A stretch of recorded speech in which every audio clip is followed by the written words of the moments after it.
I learned early that silence makes people uncomfortable only if they notice it. In my family, silence was treated like background noise, something you talked over, something you filled with your own opinions. The night my brother laughed and told me, "You don't speak up enough to be taken seriously." I was 29 years old, sitting at my parents' dining table, and I could feel that familiar tightening in my chest. Not embarrassment exactly, more like recognition. Like hearing a line you've already heard rehearsed behind your back finally spoken out loud. Everyone went quiet for half a second, the kind of pause that pretends to be awkward but is really just waiting for permission. Then my dad nodded, slow and thoughtful, like my brother had just made a reasonable observation. My mom didn't even look at me. She just reached for her water and said, "Well, he's not wrong." And that was that. No one asked if I wanted to respond. No one checked my face. They just moved on, confident they'd correctly summarized who I was.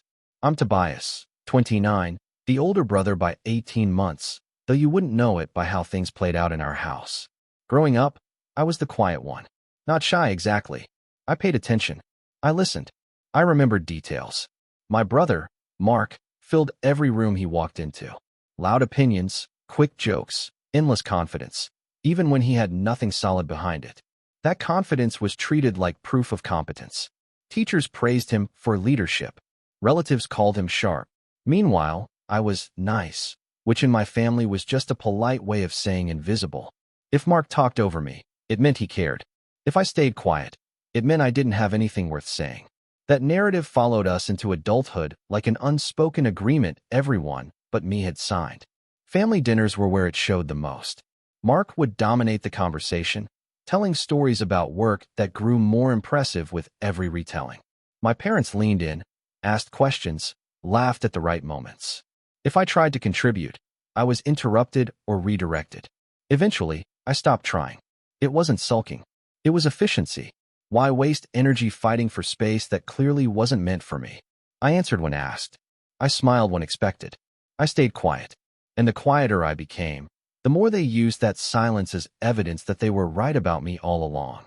That night at the table wasn't the first time Mark had taken a jab like that, but it was the first time he'd said it so plainly, like a verdict. We'd been talking about some upcoming paperwork, nothing specific yet, just vague plans my parents were tossing around about consolidating accounts, updating things for the future. Mark had been holding court, explaining how he'd handle it, what he thought made sense. At one point, he gestured toward me with his fork and laughed. "See, this is what I mean," he said. "Tobias never speaks up. You gotta say something if you want to be taken seriously." He looked at me then, smiling like it was friendly advice. Like he was doing me a favor. I remember exactly what I felt in that moment. Not anger. Not even hurt. It was more like a quiet click in my head, the sound of something settling into place. I looked around the table and saw the nods, the agreement, the complete lack of curiosity about my side of things. And I understood something very clearly. They didn't actually want me to speak up. They wanted me to confirm what they already believed. Any response I gave would be filtered through that assumption. If I disagreed, I'd be defensive. If I joked it off, I'd be unserious. If I explained myself, I'd be overcomplicating things. Silence, at least, let me observe. So I stayed quiet. I took a sip of my drink and let the conversation roll on without me. Mark seemed pleased, like my lack of response proved his point. My parents relaxed back into their chairs. The moment passed, filed away as just another harmless family comment. But for me, it stuck. Not because it was cruel, but because it was honest. That's how they saw me. That's how they treated me. And more importantly, that's how they planned around me. Over the next few weeks, I started noticing things I'd ignored before. Decisions being discussed in group chats I wasn't included in. Plans being made and then presented to me as already settled. My parents would say things like, "We assumed you'd be fine with it," or "Mark already looked into that." Anytime something required initiative or authority, it went to him by default. If something went wrong, it was brushed off as a learning experience. If I hesitated or asked a question, it was framed as uncertainty, proof that I wasn't decisive enough. What they didn't know, what they never bothered to ask, was that I'd been handling my own affairs quietly for years. While Mark talked, I worked. While he made plans out loud, I read contracts carefully. I didn't announce things until they were done. That had always been my nature.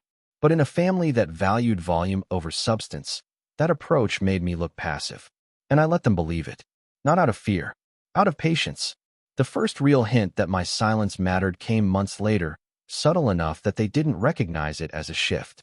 My mom called me one afternoon, casual tone, asking if I had a minute. She mentioned needing to run something by me, some documents that might need reviewing. Nothing urgent, she said, just something they were sorting out. I said sure, told her to send them over when ready. She thanked me and hung up.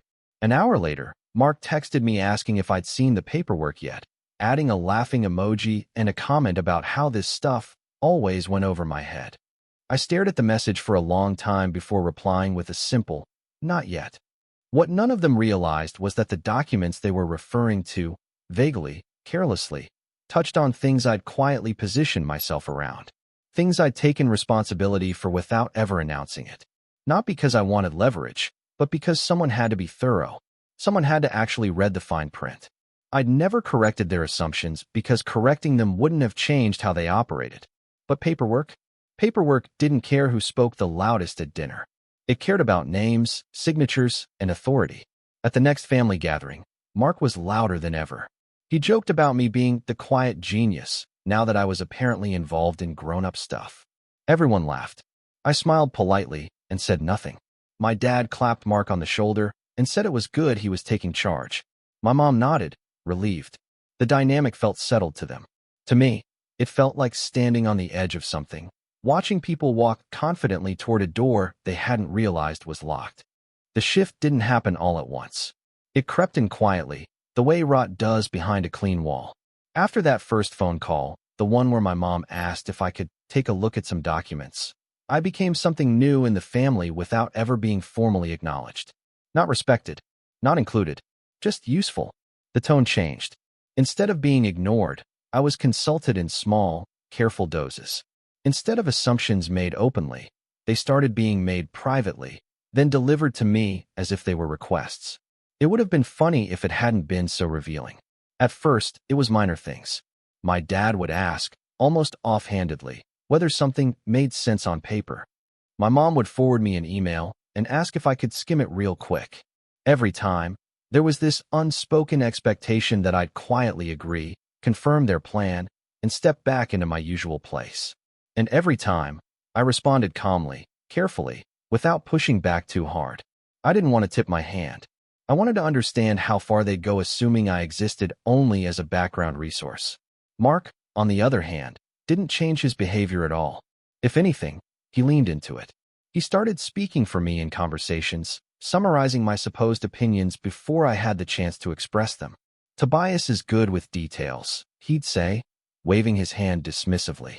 But big picture stuff? That's more my thing. Everyone nodded along. It was almost impressive how confidently he rewrote my role right in front of me. And I let him. Not because I agreed, but because every word he spoke revealed how little he actually understood what was happening. The favoritism sharpened as real decisions started coming into play. There was talk of restructuring finances, consolidating assets, simplifying things so nothing gets complicated later. That phrase came up a lot. Nothing gets complicated later. It was always said with a laugh, like the future was some distant, abstract concept instead of something that would one day arrive whether they were ready or not. Mark positioned himself as the natural point person. He talked about efficiency, about streamlining, about how someone needed to take charge. My parents ate it up. They liked the certainty in his voice. They liked not having to think too deeply. Meanwhile, my involvement stayed carefully limited. I wasn't invited to planning meetings. I wasn't included in group chats. I found out about decisions after they'd already been discussed and half implemented. If I raised a question, it was framed as me being anxious. If I suggested an alternative, it was treated as unnecessary complication. Let's not overthink this, my dad would say, the same way he always had. And I'd nod, making a mental note every time they brushed past something important. The breaking point didn't come from one massive blow-up. It came from accumulation, from being spoken over one too many times, from watching Mark take credit for work I'd quietly done behind the scenes, from realizing that my silence, which I'd once used as a shield, was now being used against me as proof that I didn't deserve a say. The night it finally snapped, it was supposed to be another ordinary family dinner. Casual, comfortable, predictable. That's what made it worse. We were halfway through the meal when my mom mentioned, almost cheerfully, that they'd made some progress on finalizing plans. She didn't specify which plans. She didn't need to.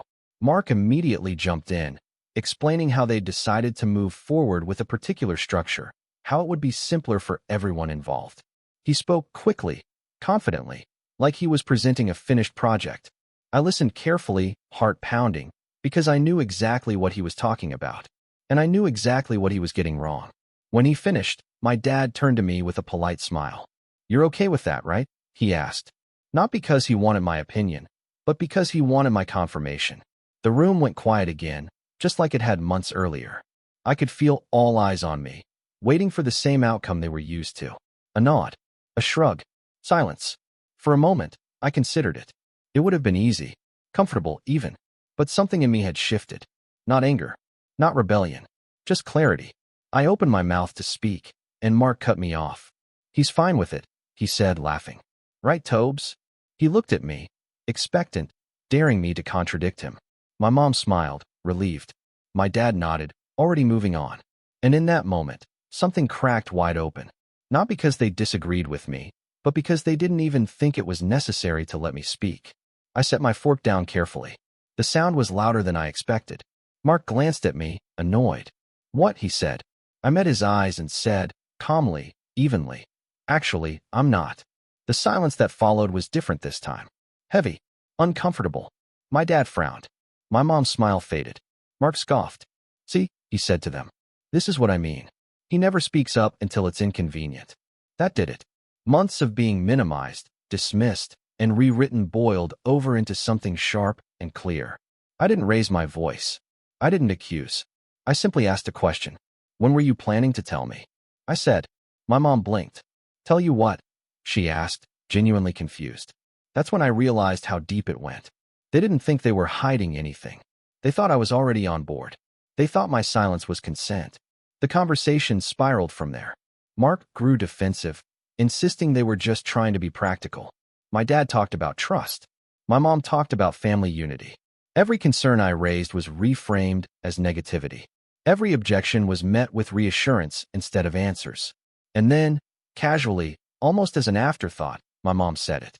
The thing that changed everything. "Well," she said, smoothing her napkin, "since Mark's the one taking responsibility for everything, it just made sense to move forward without waiting on you." Without waiting on you. The words hung in the air, heavy and final. That was it. That was the betrayal. Not loud, not dramatic. Just the quiet confirmation that they had already decided my role without me.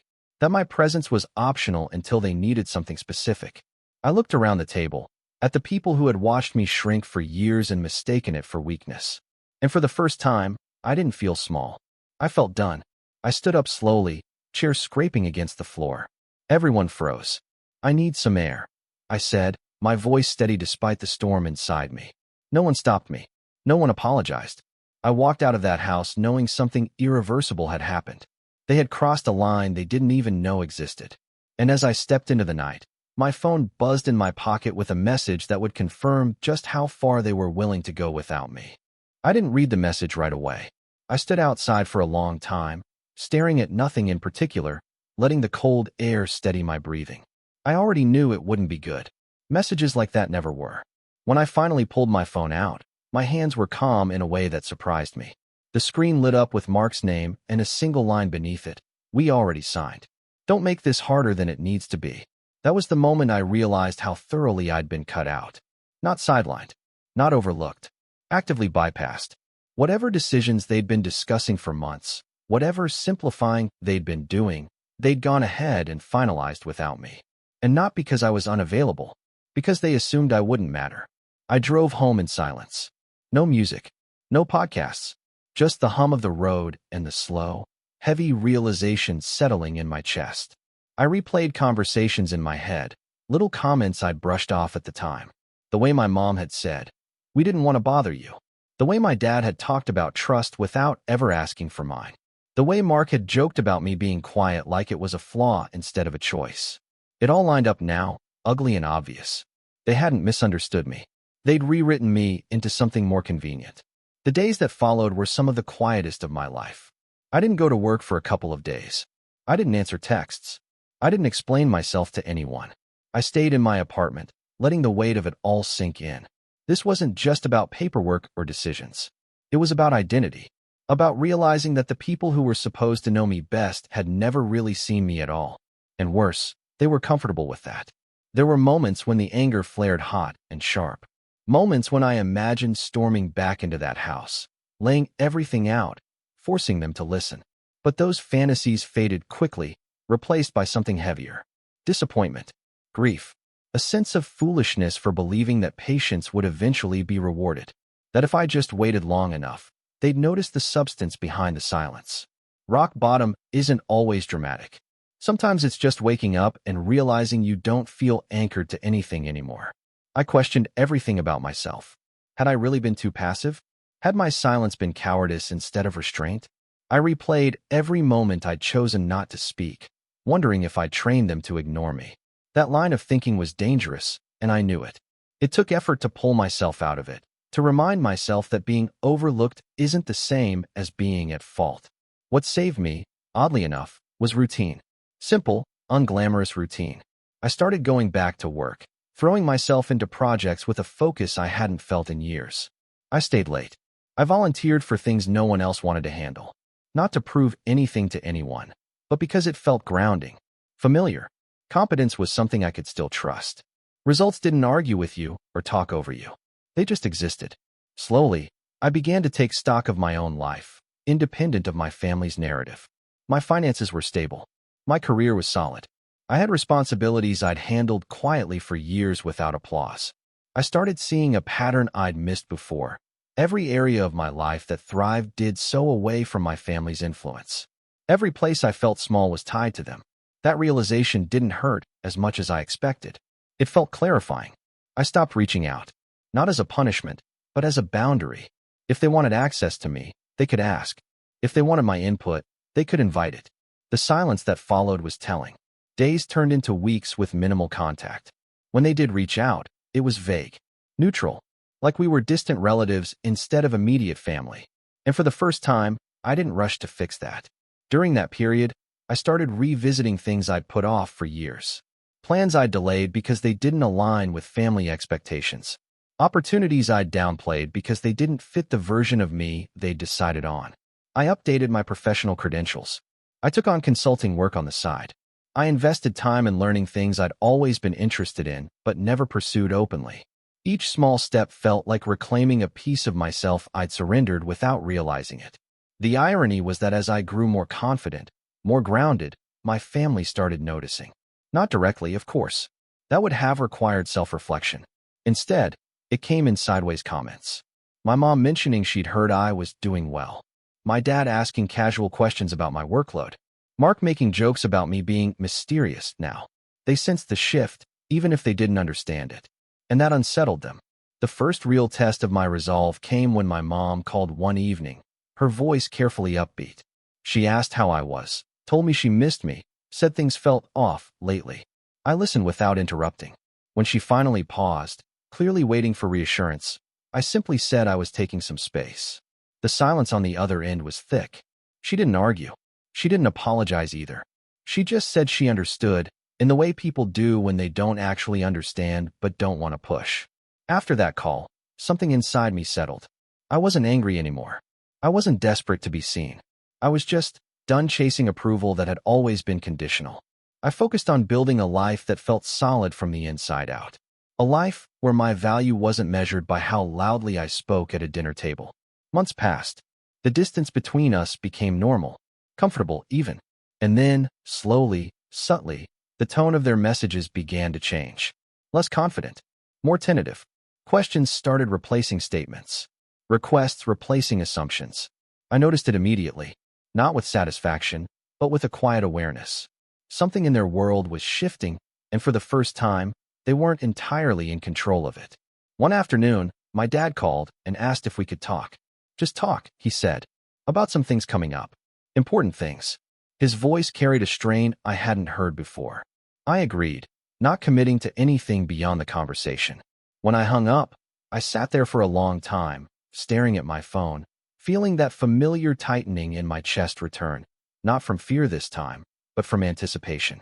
Because whatever was coming next, I knew one thing for certain. I wasn't the same quiet presence they'd dismissed months ago, and they were about to find out just how much they'd underestimated the cost of cutting me out. I agreed to meet my dad a few days later, not at the house, not around a dinner table where old habits could corner the conversation, but at a quiet cafe halfway between our places. Neutral ground. He arrived early, already seated when I walked in, hands folded around a cup he hadn't touched. That alone told me more than anything he could have said. My father never waited. He was a man who liked control, liked momentum. Seeing him still like that felt like noticing a crack in a wall you'd always assumed was solid. We talked carefully at first. Work, weather, nothing that mattered. Then he leaned back and sighed, long and heavy, like he was preparing to lift something awkward.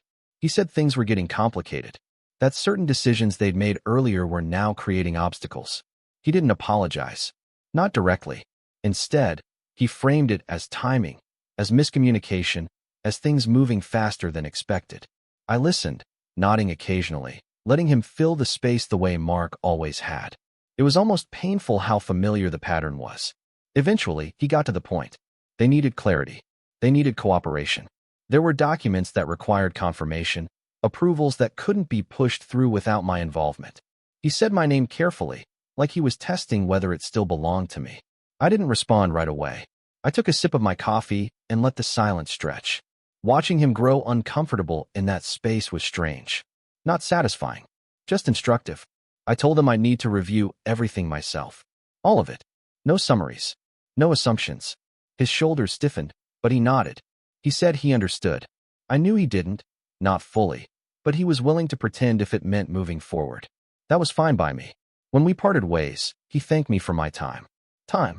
The word lingered with me long after I left. That conversation opened a door I'd suspected existed but hadn't been certain of. Over the next few weeks, information started flowing my way in small, cautious streams. Emails forwarded with minimal commentary. Calls framed as quick questions. Each interaction confirmed the same thing. They'd built a structure that leaned on me more than they'd realized, and now they were feeling the weight of it. I didn't rush to respond. I didn't offer solutions unless asked directly. When I did speak, I was precise, measured, impossible to dismiss without consequence. I also started reaching out beyond my family. Quietly, discreetly. People I'd worked with before. Advisors who knew my attention to detail. Individuals who understood the importance of positioning before action. I didn't frame it as revenge. I framed it as preparation. Understanding my options. Mapping leverage. There's a difference between anger-driven retaliation and strategic response. One burns out quickly, the other waits. What surprised me most during that time was how much support I found once I started speaking to the right people. Colleagues who'd always assumed I preferred working independently admitted they'd never realized how much I carried. Friends I hadn't leaned on before offered perspective without judgment. Every conversation reinforced the same truth. My silence had been mistaken for weakness by those who benefited from it. Others had simply respected it. Meanwhile, Mark grew restless. I could tell by the tone of his messages, the forced humor, the sudden friendliness. He started asking my opinion more often, looping me into conversations he'd once dominated alone. It wasn't humility. It was necessity. He'd lost the ease he once had, the confidence that came from being the unquestioned authority. Watching him struggle to adjust without acknowledging why was almost painful. Almost. The real setup began when my mom called one evening, her voice tight with concern. She asked if I'd noticed delays, if I thought things were moving slower than expected. I told her truthfully that I was still reviewing everything, that I wanted to be thorough. She agreed, too quickly, assured me that was wise. The conversation felt like walking on thin ice, every word chosen carefully to avoid cracking it. When we hung up, I sat in the dark for a long time, thinking about how roles had reversed without a single dramatic confrontation. I started documenting everything, every request, every assumption, every time they spoke about decisions as if they were already made. Not to trap them, but to ground myself. Memory can be slippery, especially when people start rewriting history to suit their needs. I wanted clarity. I wanted a record. And as that record grew, so did my understanding of just how casually they dismissed me when it mattered most. Opportunities began presenting themselves around the same time. Not directly tied to my family, but adjacent enough to matter.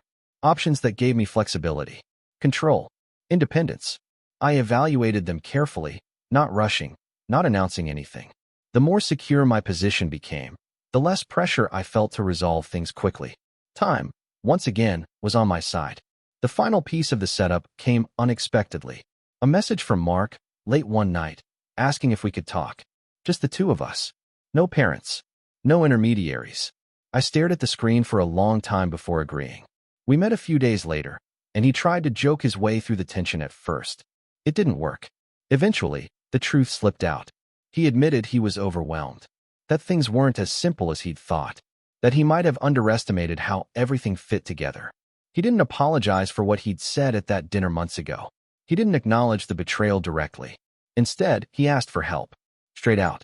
The irony was almost too neat. I told him I'd think about it. And I meant it. Not because I owed him anything, but because every move from here on out needed to be deliberate.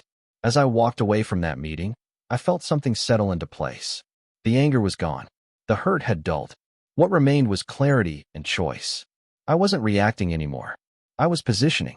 And soon, very soon, they were going to realize that asking for permission was the easy part. The real cost would come from understanding why they needed it in the first place. When I finally agreed to meet everyone together, it was on my terms. Not at the house where the hierarchy was baked into the furniture, not at a restaurant where politeness could blur accountability. I booked a small conference room at a neutral office building downtown and told them I had everything ready. The phrasing was intentional. It framed the meeting as procedural, not emotional. They arrived tense but hopeful, carrying folders and expectations, still believing this was about smoothing things over and moving forward. They sat across from me, my parents side by side, Mark slightly forward like he always positioned himself, still instinctively trying to lead. I let them settle. I let the silence stretch. Then I slid a single folder across the table. Not dramatically, just enough for them to notice it was thicker than theirs. I started calmly, explaining the timeline. When decisions were first discussed. When assumptions were made. When signatures were gathered without me. I didn't accuse. I referenced dates. Documents. Emails. I watched my dad's face change as he realized I wasn't improvising. This wasn't a reaction. It was a record. My mom's hands tightened around her pen. Mark leaned back, suddenly quiet. Then I explained what they'd overlooked. The structural dependencies they'd ignored. The clauses they hadn't read because they trusted momentum more than detail. I showed them where my name appeared. Not as a courtesy, as a requirement. I explained how their early decisions had locked them into needing my approval to move forward. And then I explained something else, just as calmly. I wasn't withholding permission. I had already exercised it. Over the past months, I'd reorganized my own position. I'd separated myself cleanly from the structure they assumed I'd remain part of. I'd accepted an opportunity that shifted authority away from shared control. Perfectly legal. Perfectly documented. Every step taken with advisors who'd confirmed the same thing. I was entitled to do exactly what I'd done. Their plan depended on my silence continuing. Mine depended on nothing but my signature. My dad asked, quietly, what this meant. I told him it meant they would have to unwind what they'd rushed. That timelines would reset. That leverage they thought they held no longer existed. My mom asked why I hadn't said anything sooner. I told her the truth.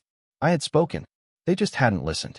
Mark finally tried to interject, his voice sharper than he probably intended. He said this felt excessive, that we were family, that this wasn't how things were supposed to work. I looked at him and said something I'd rehearsed carefully. You taught me how things worked, I said. You said I didn't speak up enough to be taken seriously. I listened. I just chose a language you couldn't interrupt. The fallout was immediate but contained. There were no raised voices, just the slow collapse of certainty.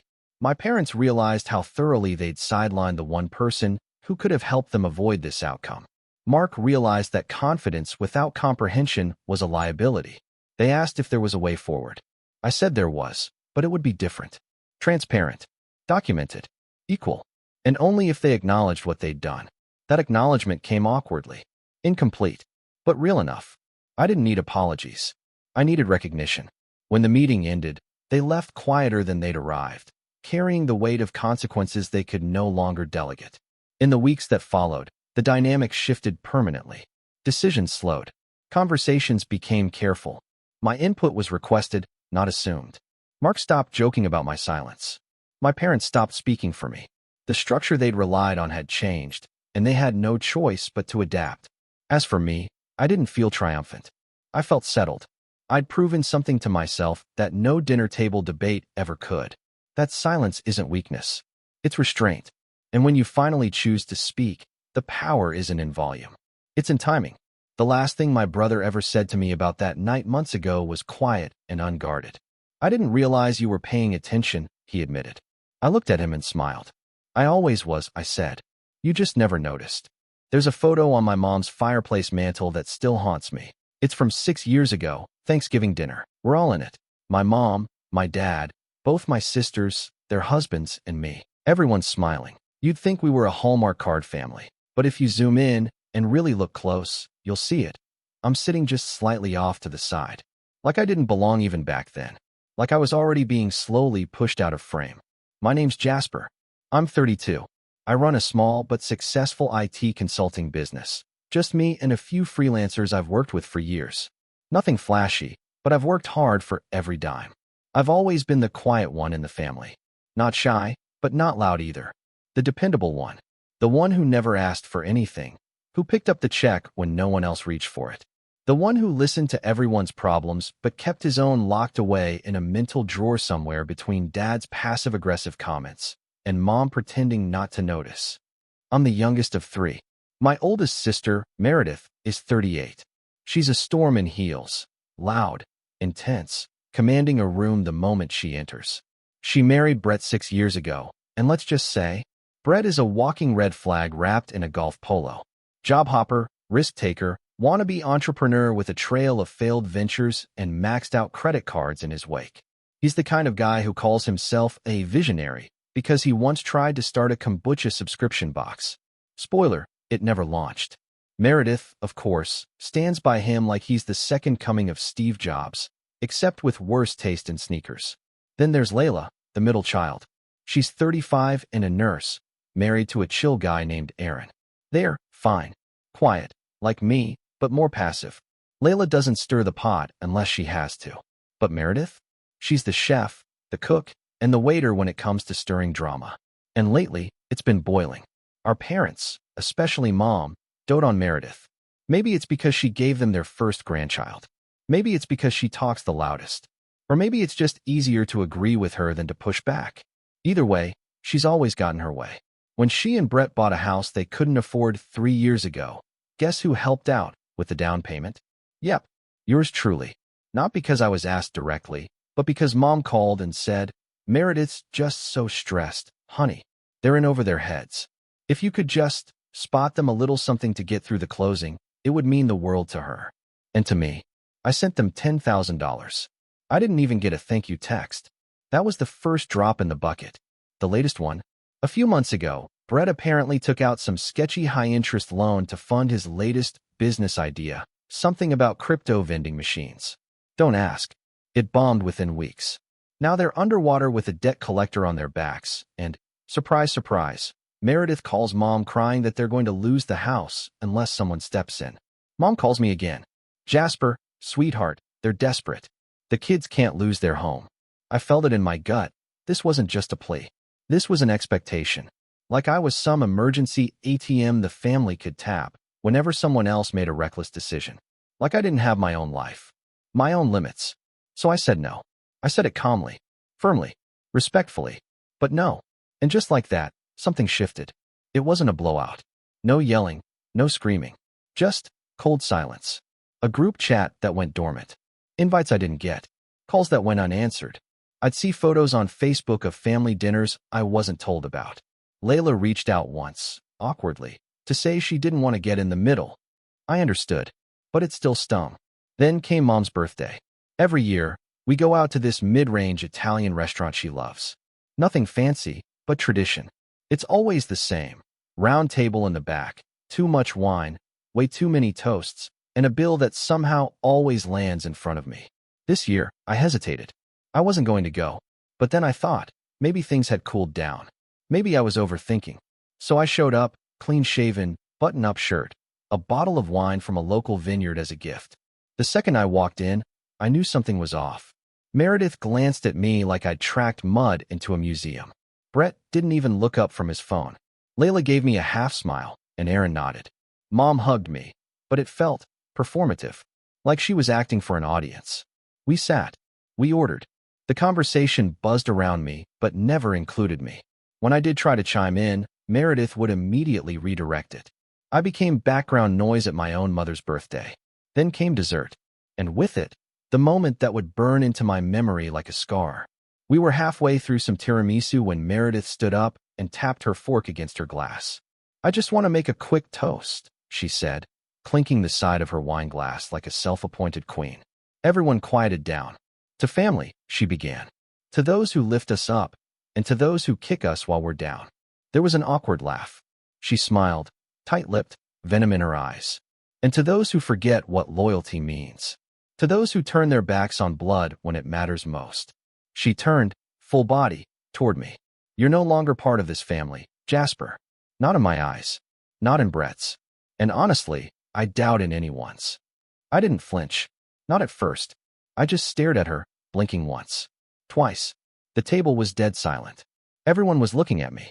And then, like it was a scene from a bad sitcom, people clapped. Layla didn't.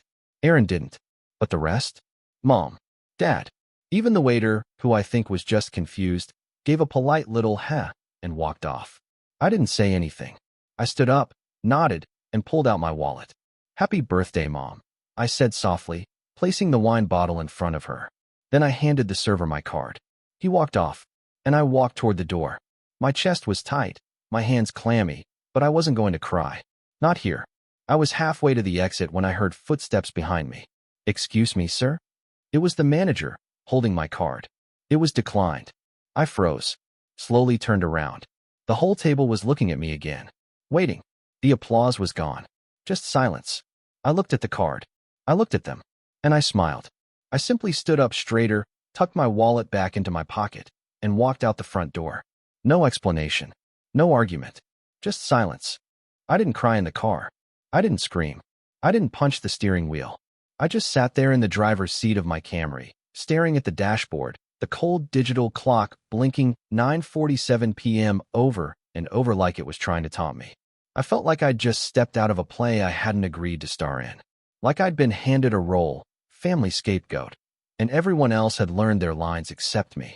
My card hadn't declined. I checked my bank app 5 minutes after pulling out of the lot. It was fine. Balance untouched. No notifications. No fraud alerts.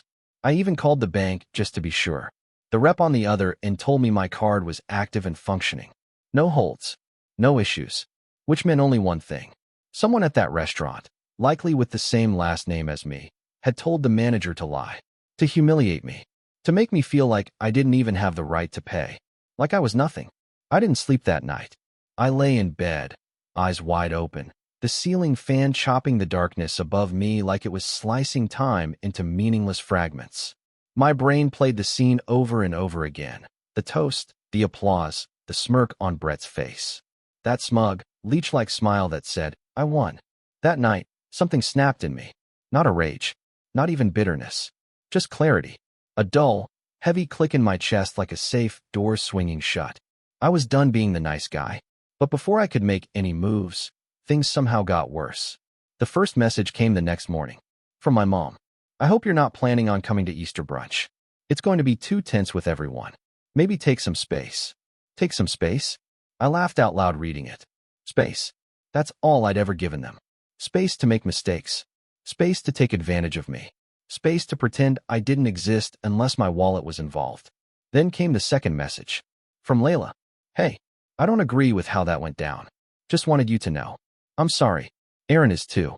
I stared at that one for a while. I appreciated it, in theory, but it was still lukewarm. Still safe. Still 2 steps away from standing up and doing the right thing. A week passed. Then 2. Then I got a call from an unknown number. It was a debt collector. Asking for Brett. My number was apparently listed as his business associate on one of the loan applications. I told the guy I hadn't spoken to Brett in months. He seemed skeptical. Told me my name was on some kind of informal guarantee agreement. I asked him to send a copy. He emailed it an hour later. And that's when I saw it. A typed-up, unofficial contract with a digital signature from someone named Jasper H., stating I would support any necessary short-term funding needs for BH Holdings LLC. I'd never signed it, never even heard of BH Holdings. But the email address? It was mine. Or it looked like mine, just slightly off. Jasper.h@techsolutions.net. They dropped the U in solutions. I checked the domain. It wasn't registered to me. Brett had spoofed my email address, made up a fake agreement, and used it to secure a $25,000 loan. I should have called the cops right then and there. I should have lawyered up, but I didn't. Not yet. I needed more. I needed to know how deep this went. So I went quiet. I didn't respond to my mom's Easter guilt trips. I didn't like Layla's photos of her kids. I didn't answer Dad's half-hearted voicemail asking if I'd cooled off yet. Instead, I started gathering receipts. I pulled up every transaction I'd made for Meredith and Brett in the last 5 years. The down payment, the plane tickets, the emergency car repair, the time I covered their rent for 2 months during COVID. I tallied it all. $36,840. I dug into my emails and found dozens of threads where my mom had subtly pressured me. You know how hard it is for them right now. Brett just needs a little runway. Meredith's having such a rough week. Can you help? Then I went even deeper. I reached out to a friend of mine from college, Derek. He's a cybersecurity consultant who now does freelance investigations for corporate clients. I asked him a simple favor. Can you find out who registered TechSolutionsNet? It took him 3 days. The domain had been bought anonymously through a privacy shield, but the account used to buy it was tied to a recovery email, Brett_M1984@somewhere.com. It was him. Brett had created a fake email address pretending to be me, signed a fake contract, and used it to get a loan he had no business getting. All under my name. I had enough. Enough to ruin him. But still, I waited. Because the betrayal that changed everything hadn't happened yet. That came a month later. I got a call from my bank. My business account was frozen. Not because of fraud, but because there was a formal complaint filed accusing my company of wire fraud and financial misrepresentation. They were forced to lock it pending investigation. I thought it had to be a mistake. But when I checked the filing, it was from BH Holdings, a company run by Brett and, apparently, Meredith. They were accusing me of stealing money from them. I called Layla in a panic. She was the only one I thought might still have a shred of sense. She picked up on the third ring. Jasper. Hey, I need to ask you something. Urgent. What's wrong? Did Meredith ever say anything about my company? Or Brett? About me stealing? There was a long pause. Then, I don't know what's going on, but she did say something a few weeks ago. At Mom's. Something about how you were shady with money. That she was going to get back what was owed. I thought she was just being dramatic. My throat closed up. Layla, I said quietly. They're trying to destroy my business. I didn't know, Jasper. I swear. I would have said something.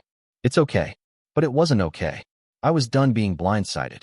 I spent the next week talking to lawyers, gathering documentation, every receipt, every email, every bank transfer. I had enough to not only disprove the fraud claims, but to pursue defamation, identity theft, and cyber fraud. But that wasn't even the worst part. The worst part came when I showed up to my parents' house.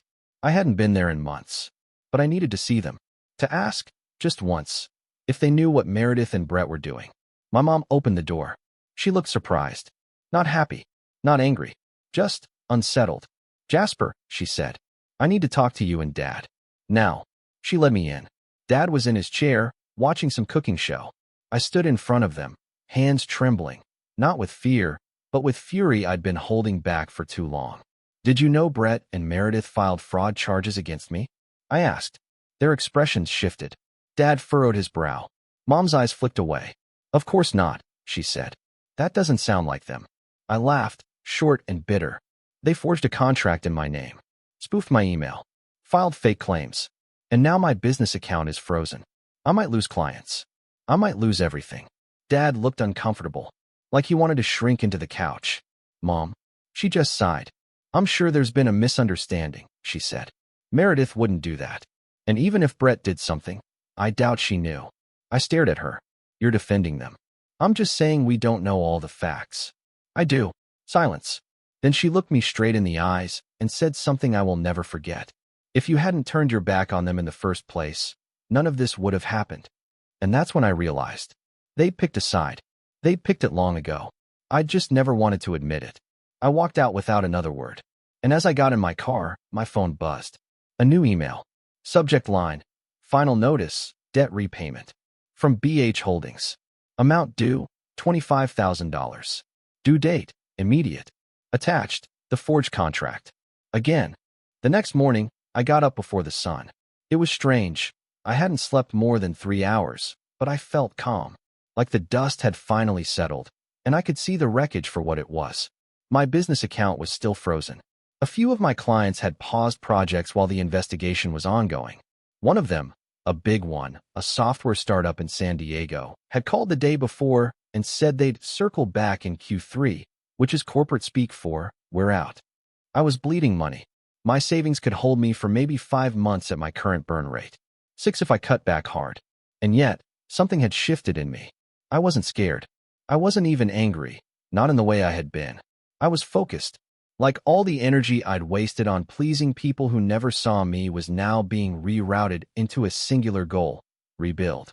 Not for them. Not to prove anything. But for me. The first thing I did was change my number.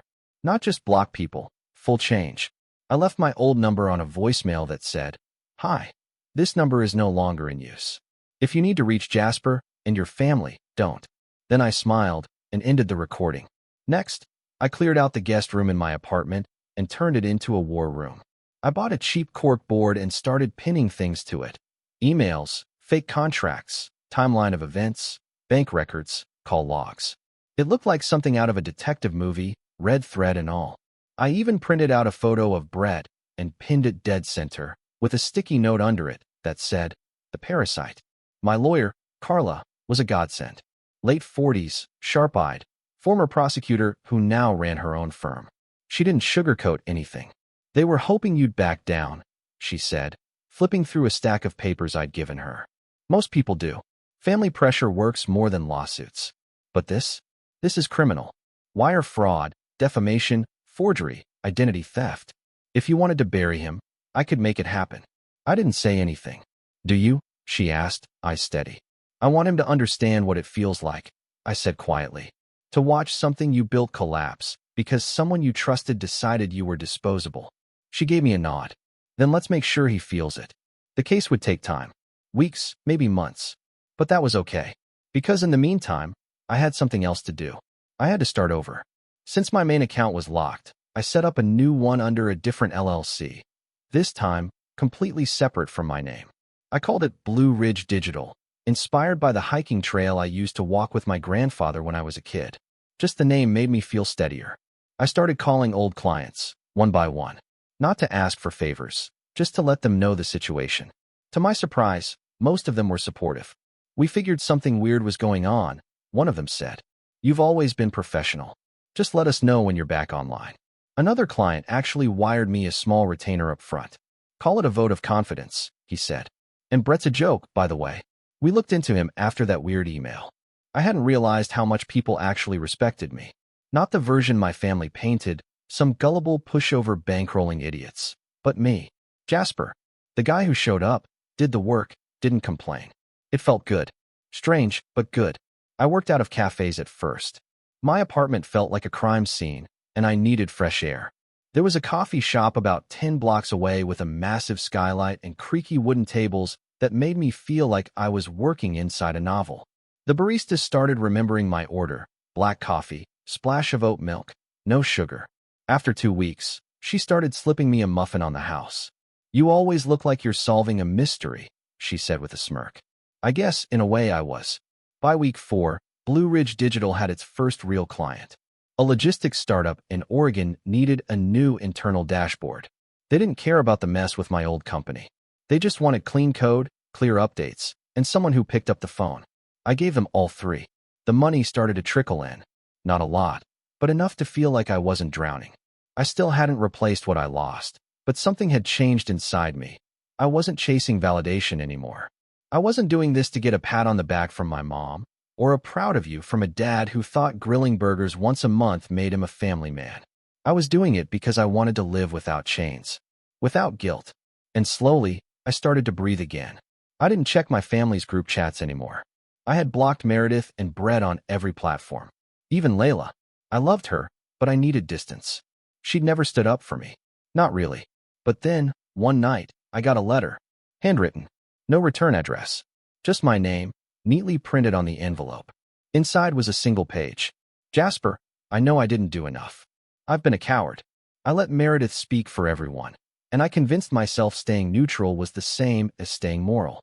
It wasn't. I'm sorry for what they did. I believe you. I believe everything. If you ever want to talk, I'm here. If you never want to speak to me again, I understand that too. Layla. I held the letter for a long time.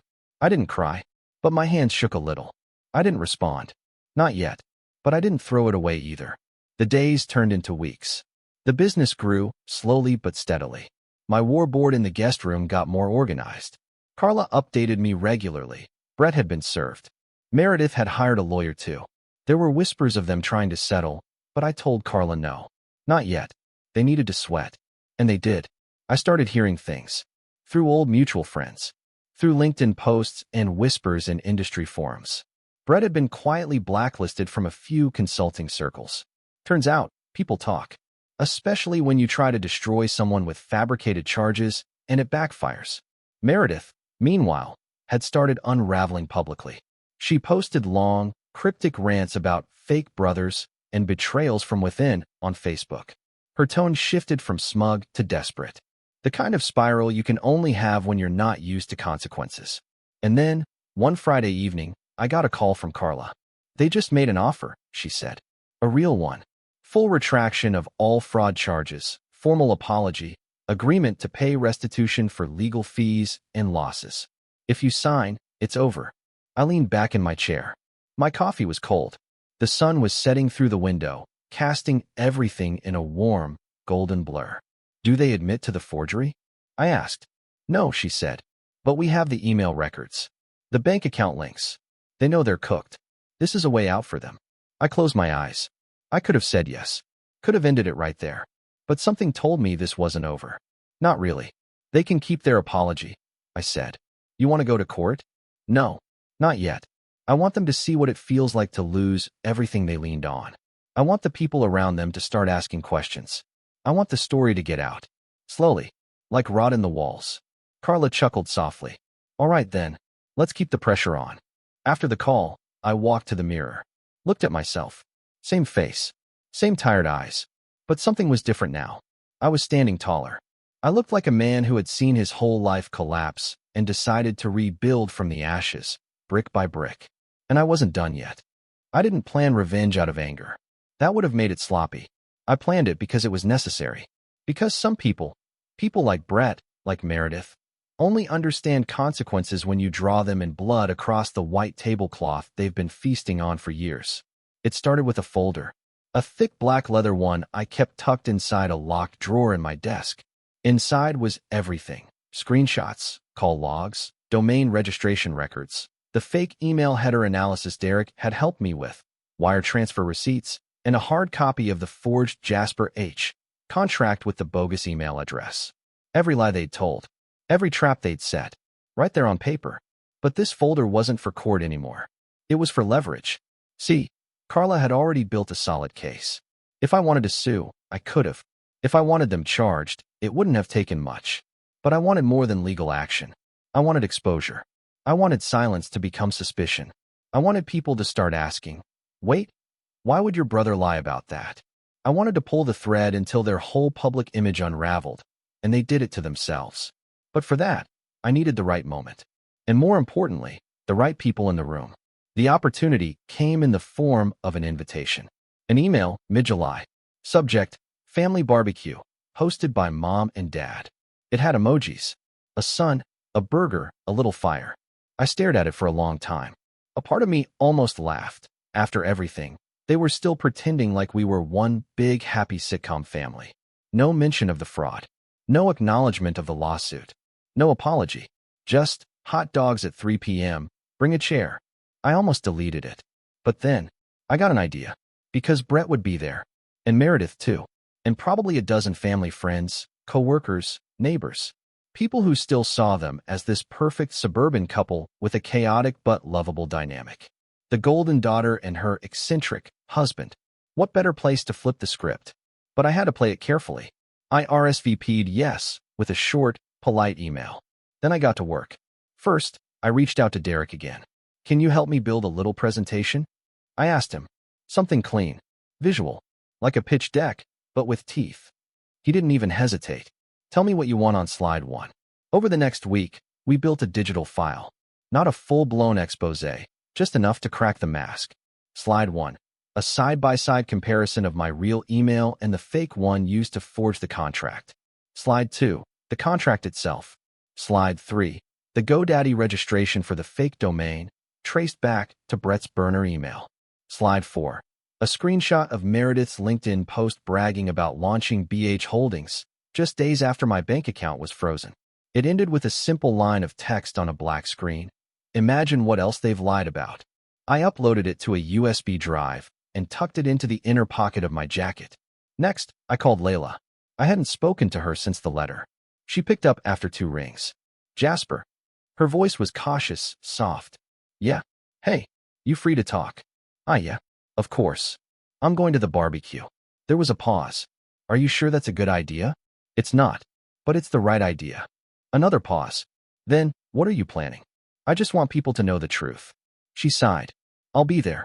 And for the record, I believe you. I always did. I just didn't know how to show it.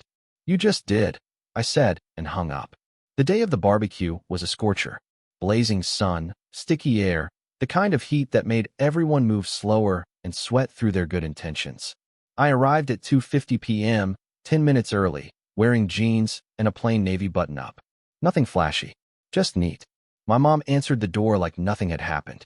Jasper, she said, fake surprise layered under her sing-song voice.